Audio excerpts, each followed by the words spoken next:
Hi, Hannah. I just wanted to say hi and how grateful I am. I recently had an experience that I wanted to share with you. Not long ago, I woke up in the morning with what we'll call a frozen shoulder. My shoulder wouldn't move, and I had to lift my hand up to the steering wheel when I drove.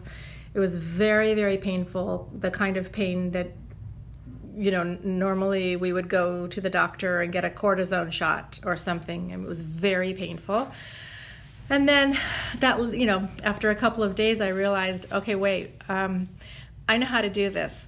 So I sat with myself and I closed my eyes and I saw in my shoulder, I saw a ladder.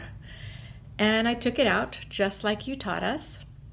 And I thought, that is very strange. What is a ladder doing in my shoulder?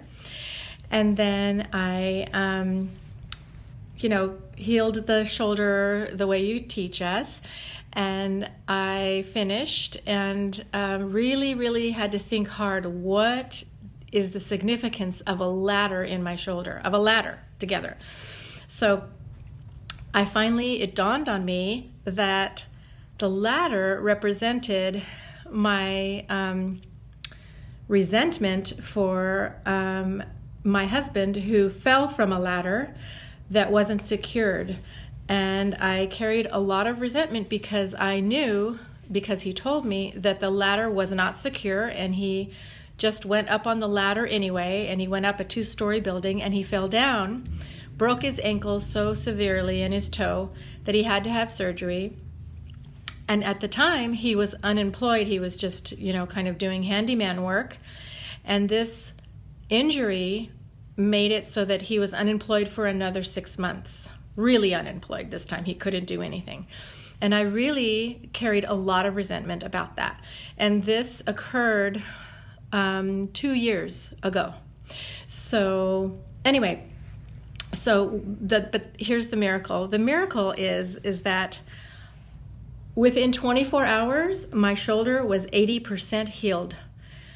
Within a month of doing healings, here and there, I have to admit I didn't do it every single day, but within a month, it was completely gone. And I mean, completely gone. And it's funny because when I feel resentment toward my husband, I feel it in my shoulder.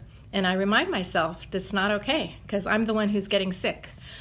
But anyway, of course I'm just telling the specific story of how I did the healing. Of course, I had to resolve the resentment and realize that by holding that's not okay, and that these kinds of things will make me sick.